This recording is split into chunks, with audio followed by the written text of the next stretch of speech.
यह कहानी आपको बहुत कुछ सिखा देगी। मैं बिस्तर पर से उठा, अचानक छाती में दर्द होने लगा। मुझे हार्ट की तकलीफ तो नहीं है? ऐसे विचारों के साथ मैं आगे वाले बैठक के कमरे में गया। मैंने नज़र की कि मेरा परिवार मोबाइल में व्यस्त था।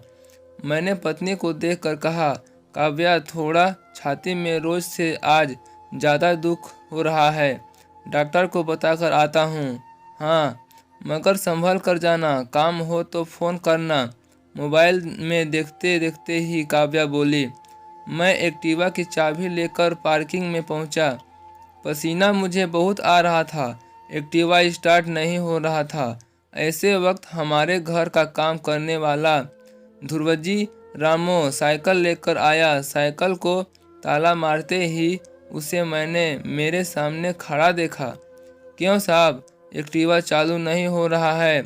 मैंने कहा, नहीं, आपकी तबीयत ठीक नहीं लगती साहब। इतना पसीना क्यों आया है? साहब, स्कूटर को किक इस हालत में नहीं मारते। मैं किक मार के चालू कर देता हूँ। ध्रुव ने एक ही किक मारकर एक्टिवा चालू कर दिया। साथ ही पूछा, साहब अकेले जा रहे हो? मैंने कहा, हाँ, ऐसी हालत में अकेले ही नहीं जाते। चलिए मेरे पीछे बैठ जाओ। मैंने कहा, तुम्हें एक्टिवा चलाने आता है? साहब, गाड़ी का भी लाइसेंस है। चिंता छोड़कर बैठ जाओ।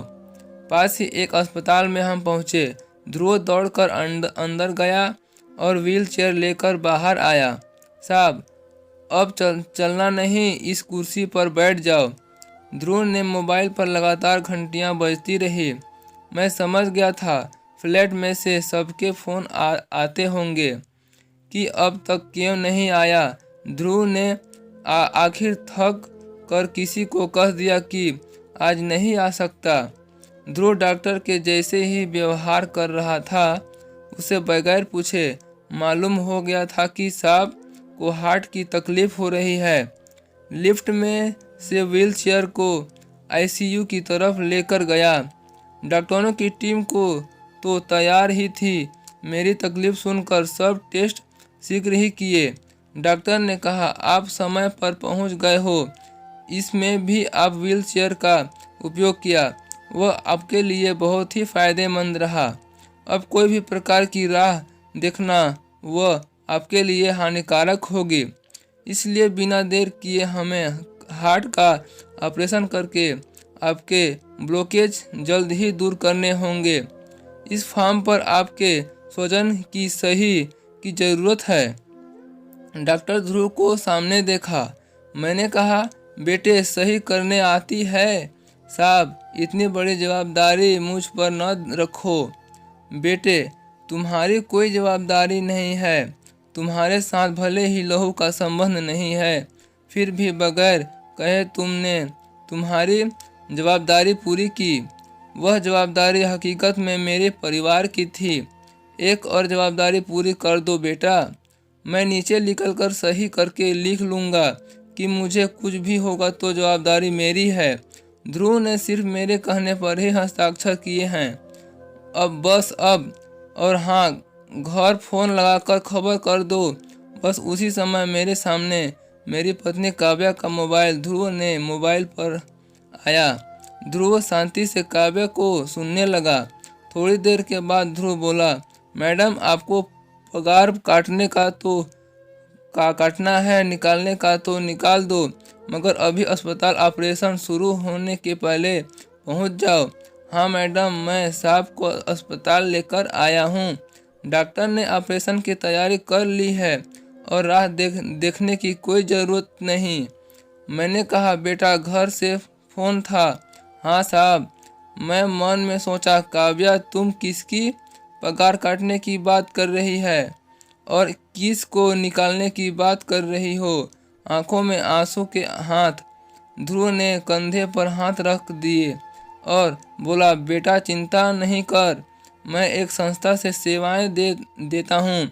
ये बुजुर्ग लोगों को सहारा देते हैं। वहाँ तुम वे जैसे ही व्यक्तियों की ज़रूरत है। तुम्हारा काम बर्तन कपड़े धोने का नहीं है, तुम्हारा काम तो समाज सेवा का है। बेटा पगार मिलेगा, इसलिए चिंता ना करना। ऑपरेशन बाद मैं होश में आया। मेरे सामने मेरा पूरा परिवार तनमस्तक खड़ा था। मैं आंखों में आंसू के साथ बोला, ध्रुव कहाँ है?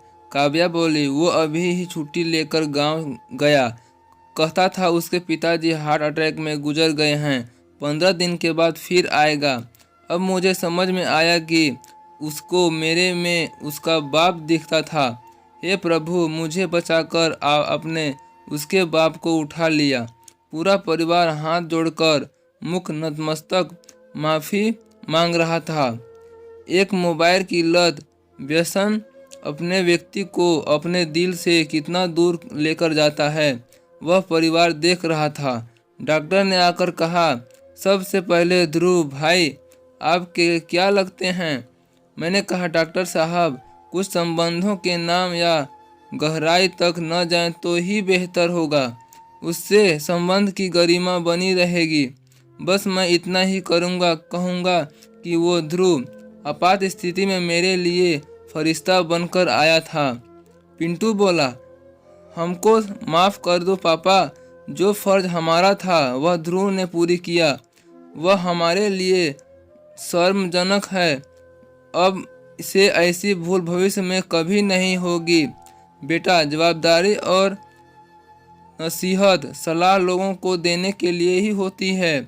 जब लेने की घड़ी आए तब लोग ऊपर नीचे हो जाते हैं। अब रही मोबाइल की बात, बेटे, एक निर्जीव खिलौने ने जीवित खिलौनों को गुलाम कर दिया है।